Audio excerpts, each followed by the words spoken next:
दोस्तों, गरीबी से संबंधित ये हमारा अगला वीडियो है। इसमें जो पक्ष बच गए थे उनको हम डिस्कस करेंगे।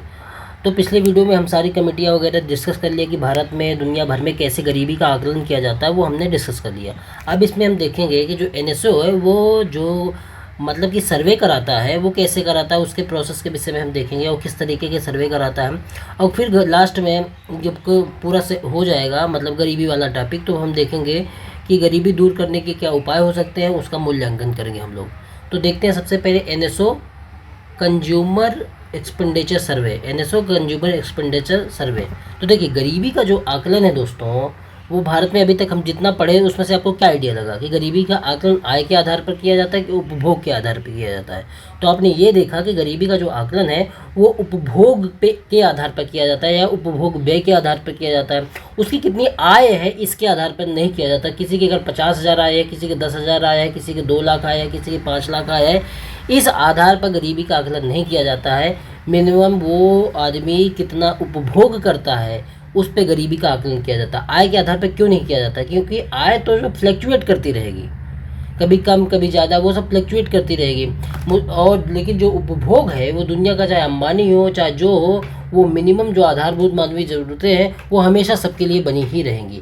इसलिए गरीबी के आकलन के समय हम उपभोग को काउंट करते हैं, ना कि उसकी आय को काउंट करते हैं। और ये संस्था जो मतलब काउंट करती है वो कौन सी संस्था है? वो एनएसओ है।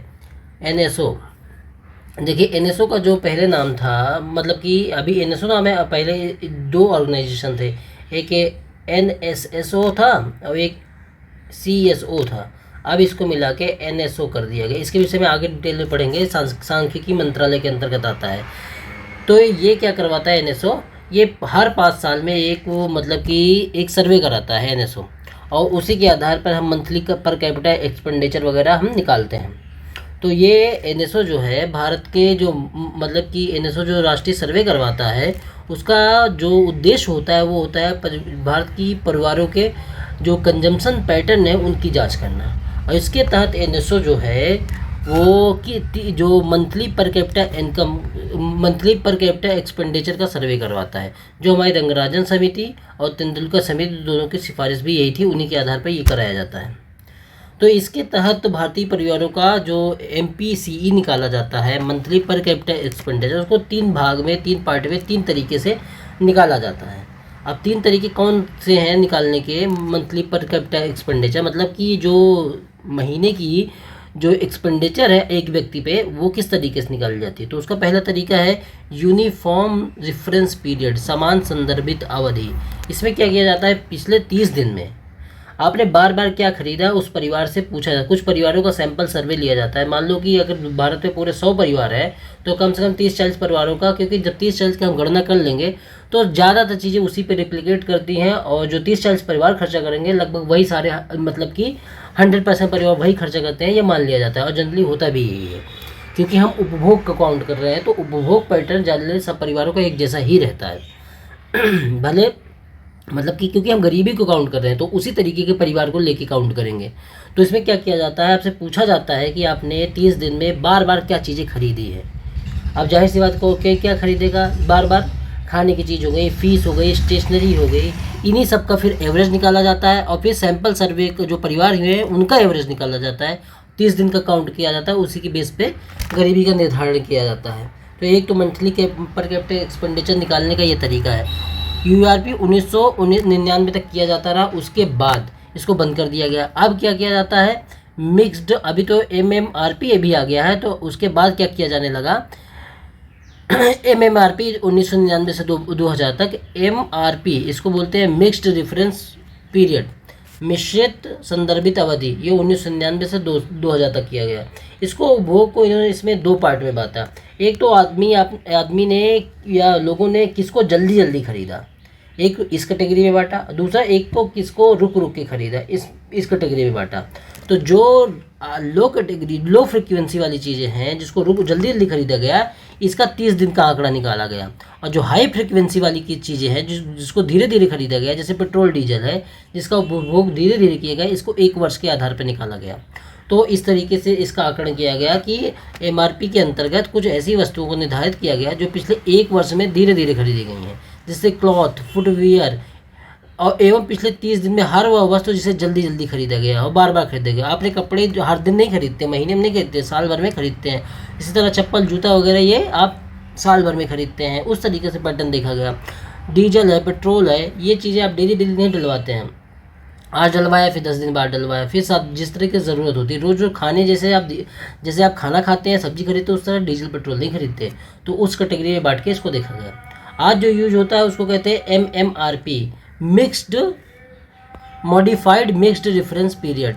इसमें क्या होता है, इसमें ये संशोधित MRP है। इसमें केवल 7 दिन के आंकड़े लिए जाते हैं। और 7 दिन में किस चीज़ के आंकड़े लिए जाते होंगे? अब जो रोज यूज होता है कि जो डेली मतलब ये रुक रुक के खरीदा जाता है, जिसमें जो हाई फ्रिक्वेंसी के आइटम है उनको लिया जाता है। उसके आधार पर मंथली पर कैपिटा एक्सपेंडिचर को काउंट किया जाता है। देखिए, तो ये हमने देख लिया कि मंथली पर कैपिटा एक्सपेंडिचर है वो कैसे निकाला जाता है। 12 साल से सरकार ने ये जो मंथली पर कैपिटा एक्सपेंडिचर है जो NSO वाला द्वारा जारी किया जाता है, इसके सरकार ने आंकड़े ही नहीं जारी किए, ना ही करवाया सर्वे।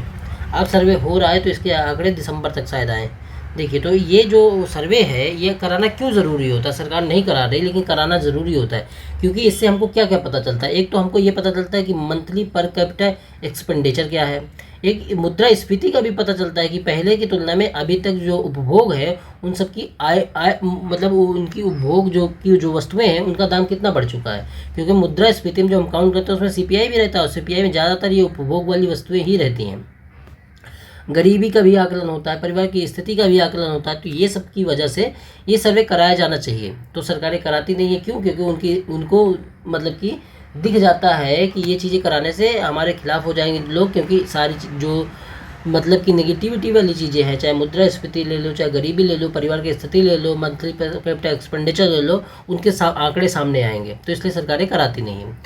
तो एक चीज़ ये देख लीजिए कि CES मतलब कि NSO के द्वारा जो करवाया जाता है एक महत्वपूर्ण आर्थिक आंकड़े से संबंधित सर्वे है, जो भारत में गरीबी रेखा का मूल्यांकन, मुद्रास्फीति का मूल्यांकन इत्यादि के लिए अति आवश्यक है। इसलिए सर्वे को समय अनुसार कराना चाहिए। वही बात जो हमने अभी पढ़ी। अब देखते हैं आगे। अब देखते हैं पॉवर्टी डाटा डिबेट।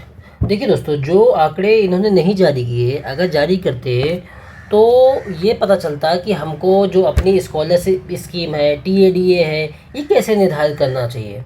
तो अगर वो आंकड़े आते तो जो समझदार लोग यही बताते हैं कि हमको उसी के आधार पर अपने जो TADA स्कीम है, कोई स्कॉलरशिप निर्धारित करना है, औद्योगिक प्रगति है, गरीबी आदि का निर्धारण इसी सब के बेस पे ही निर्धारित किया जाना चाहिए।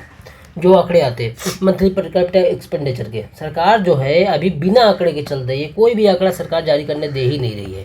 तो डिबेट किस बात की है? देखिए, डिबेट ये है कि नवंबर 2019 में सोमेश झा ये एक बिजनेस स्टैंडर्ड पत्र मतलब कि समाचार पत्र के संपादक हैं। इन्होंने एक रिपोर्ट लीक कर दी CES जो कंज्यूमर एक्सपेंडिचर सर्वे 2017-18 हुआ था, उसकी रिपोर्ट आने के पहले इन्होंने एक रिपोर्ट मतलब कि एक अपने पेपर में एक रिपोर्ट लीक कर दी। उन्होंने ये बता दिया कि जो मंथली पर कैपिटा एक्सपेंडिचर है वो घटा है 2011-12 की तुलना में। अब जैसे ही इन्होंने ये बता दिया तो सरकार क्या की कि सरकार ने फिर इसके आंकड़े ही नहीं जारी किए। अब ये बताने का मतलब क्या है कि भाई जो गरीबी है वो लगातार बढ़ रही, परिवारों को गरीबी बढ़ रही है 2011-12 की तुलना में। साथ में इन्होंने ये भी कह दिया सोमेश झा ने कि 1972 के बाद पहली बार ऐसा हुआ है जब मंथली पर कैपिटा एक्सपेंडिचर जो है वो कम हुआ है। 2011-12 की तुलना में तो कम हुआ है, लेकिन पहली बार ऐसा हुआ है लगातार कि 1972 के बाद जब कम हुआ है।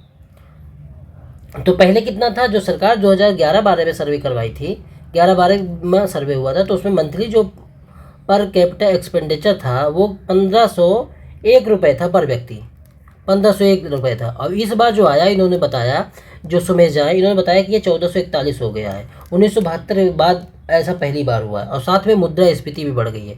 तो जब इस तरह की चीज़ें आएंगी तो सरकार क्या करेगी? आंकड़े जारी ही नहीं करेगी।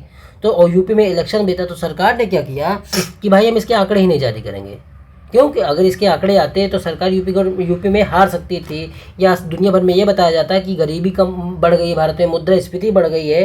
तो सरकार सोचती है कि इन सब के आंकड़े लोगों तक पहुँचे ही नहीं, इस वजह से उन्होंने जारी ही नहीं किया।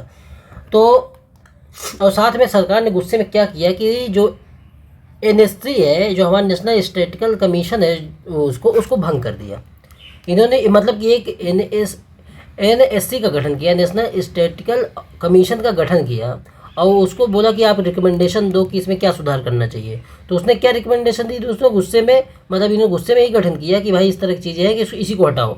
तो उसने बताया कि NSO को समाप्त कर दो, CSO को समाप्त कर दो, और दोनों को मिला के एक नई संस्था बना दो, NSO, नेशनल स्टैटिस्टिकल ऑफिस। इसको जोड़ के मिला के ये बना दो। तो उससे कुछ हुआ नहीं है दोस्तों, लेकिन सरकार ने ये दिखाया है कि हमने कुछ सुधार किए हैं। तो देखिए, तो ये NSO क्या करता है? भारत में NSO पारिवारिक उपभोग व्यय सर्वे कराता है, जो मुख्यतः गरीबी के आकलन, मुद्रास्फीति के आकलन एवं बेरोजगारी के आंकड़ों में महत्वपूर्ण है। लेकिन 2017-18 से प्रकाशित नहीं किया गया है इसके आंकड़े। क्यों? क्योंकि प्रशासनिक कारणों के चलते। अभी बताया कि रियल कारण क्या है, लेकिन आप उसको लिखेंगे नहीं, उसको इसी तरीके से लिखेंगे कि प्रशासनिक कारणों के चलते इसके आंकड़े जारी नहीं किए गए हैं। अब देखते हैं दूसरी डिबेट क्या है। देखिए अगला जो आर्गूमेंट है वो है सुजीत भल्ला, करण बसीन और अरविंद बिरमानी का। इन्होंने क्या बताया कि भारत में जो एक्सट्रीम पॉवर्टी है वो पहले से कम होके अब केवल 0.8% रह गई है। इनका ये आर्गूमेंट है कि आप जब देखिए, आज क्या है, लोगों का उपभोग पैटर्न चेंज हो रहा है। जो पहले का उपभोग पैटर्न था आज वो नहीं रह गया है।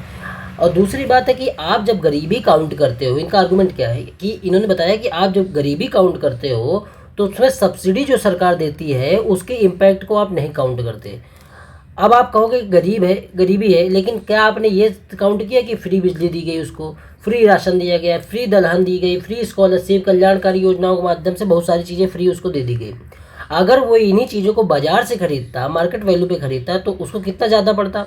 25 kg अनाज है दलहन वलहन से मिला के अगर एक व्यक्ति पे, और उसका मार्केट वैल्यू लगाओ तो कितना ज़्यादा हो जाता है। तो इन्होंने यही बोला कि इसीलिए गरीबी कम हो रही है, क्योंकि भाई आप तो एक तो उपभोग पैटर्न चेंज हुआ है, पहले कुछ और कंज्यूम करते थे, अब कंज्यूम करना उनको कम कर दिया है। दूसरी बात है कि आपने सब्सिडी का जो पैटर्न है, सब्सिडी का जो असर है, उसको आपने काउंट नहीं किया। तो जब इन दोनों को काउंट करोगे तब आप जो एक्सट्रीम पॉवर्टी है वो 0.8% ही रह जाएगी। तो इन्होंने क्या बोला? देखिए, इन्होंने बोला कि भारत में अत्यधिक गरीबी 0.8% रह गई है, क्योंकि भारत का उपभोग पैटर्न बदल चुका है एवं भारत में गरीबी रेखा को मूल्यांकित करने हो तो सब्सिडी को का असर निर्धारित किया जाना चाहिए। इन्होंने ये बोला कि सब्सिडी जो देती है सरकार उसको भी काउंट करो, उसी के आधार पर एक सब्सिडी बेस्ड पॉवर्टी लाइन बनाओगे, तब गरीबी का वास्तविक मूल्यांकन हो पाएगा। लेकिन आप ये देखो दोस्तों, इन्होंने ये तो कह दिया, ये बीजेपी समर्थित मतलब कि अर्थशास्त्री है, लेकिन आप सच में देखो कि इसका असर तो है। इन्होंने बात तो सही कही, लेकिन इन्होंने ये कहा कि इसकी वजह से 0.8% गरीबी रह गई है। लेकिन आप ये देखो कि प्रतिशत में जो गरीबी है, जो प्रतिशत में तो कम हो रही भारत में, लेकिन वास्तविक जनसंख्या जितने हिसाब से बढ़ रही, उसके हिसाब से जो गरीबी में रियल में 1-2 करोड़ लोगों से ज़्यादा का फर्क आ ही नहीं रहा। 10 करोड़ जनसंख्या बढ़ गई, आप 2 करोड़ गरीबी से कम हो गए, तो कुछ असर आया। तो इनकी बात पूरी तरीके से, केवल ये बात सही है कि सब्सिडी को काउंट करना चाहिए, लेकिन ये बात जो कहते हैं कि 0.8% ही गरीबी रह गई है, ये बात कहीं से भी मान्य नहीं है। और एक JNU के प्रोफेसर वो बोलते हैं कि अगर आपने पैसा दे दिया, फ्री बिजली दे दी, फ्री राशन दे दिया, फ्री दलहन दे दिया, तो इससे आर्थिक विषमता तो कम हुई, क्या इससे सामाजिक विषमता कम हुई? और जब तक भारत जैसे देश में जब तक सामाजिक विषमता कम नहीं होगी, तब तक आप कैसे कह सकते हैं कि वहाँ पे मतलब कि गरीबी दूर होगी? गरीबी का संबंध सिर्फ आर्थिक से नहीं है, सामाजिक से है, सोशल से है, उसको बाइकआउट से है, हर चीज़ से है। तो ये चीज़ जब तक नहीं काउंट करोगे तब तक आप ये नहीं कह सकते कि भारत में गरीबी कम हुई है। देखिए तो इनका यही आर्गूमेंट है कि देखो कम तो हुई है, लेकिन इतना कम नहीं हुई जितना ये सुजीत भल्ला ये सब लोग बता रहे हैं। अब देखिए अगला क्या है, अगला देखते हैं कि एक प्राइवेट संस्था है, इसका नाम है CMIE, centre for monitoring Indian economy. ये एक संस्था है, प्राइवेट संस्था है। तो ये क्या कहती है, इसके जो 2 बड़े अर्थशास्त्री हैं, एक सुहृत राय, एक वंदेर वेड, इन्होंने कुछ एक आर्टिकल लिखा, और ये संस्था क्या करती है, कंज्यूमर पिरामिड हाउस होल्ड सर्वे जारी करती है। तो इसने क्या कहा इस मतलब कि गरीबी के आंकड़ों के बारे में, इसने जो ये सर्वे जारी करती है, इसके सर्वे NSO के जो सर्वे होते हैं उसी पे बेस्ड होते हैं।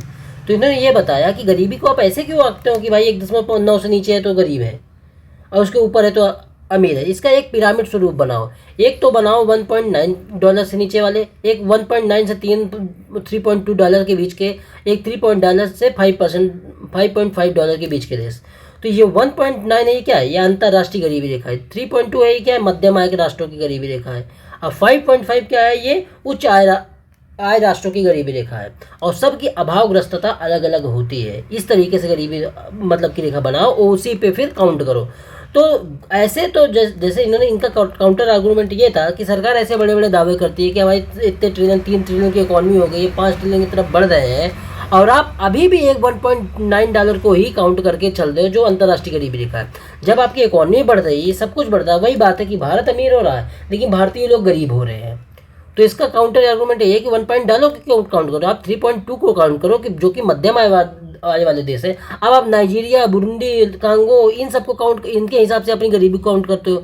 जो मध्यम आय के देश है उनके हिसाब से काउंट करो ना। अब हम ये नहीं कह रहे कि 5.5 पे चले जाओ, अमेरिका की तरह काउंट करो, या जो स्कैंडिनेवियन देश है उनकी तरफ से काउंट करो, लेकिन जो मध्यम आय के देश उनकी तरह तो काउंट करो, उनकी आय के बराबर तो काउंट करो। आपने एकदम गरीब राष्ट्रों के बराबर पकड़ रखा, उनके हिसाब से अपनी पॉवर्टी को काउंट करते चले आ रहे हैं। तो इनका आर्गूमेंट ये था कि अब आप जब इसके हिसाब से दिखाओगे तो आपको गरीबी कम तो दिखेगी दिखेगी। आप इसके हिसाब से दिखाओ तब वास्तविक गरीबी का परिचय चलेगा। आप डरो नहीं, आप करो और उसमें मतलब कि दिखाओ, इसी से रियल गरीबी दूर होगी, ऐसे भागने से गरीबी दूर नहीं होगी। तो इनका मतलब कि तर्क यही था कि वर्तमान परिप्रेक्ष्य में क्योंकि भारत की आय बढ़ी है, इसलिए अत्यधिक गरीबी के आंकड़े हैं तो $1.9 की अपेक्षा $3.2 को आधार बनाना चाहिए। देखिए 17 मिनट का वीडियो हो गया है। एक पॉइंट और बचा है जो अरविंद पनगड़िया पैनल है, एक ये पॉइंट बचा है, और फिर NSO जो MDPI है उसके घटक बचे हैं, और फिर ये सॉल्यूशन बचा है। तो इसको हम अगले वीडियो में कर लेते हैं क्योंकि ये वीडियो बहुत बड़ा बन जाएगा। ठीक है दोस्तों, धन्यवाद।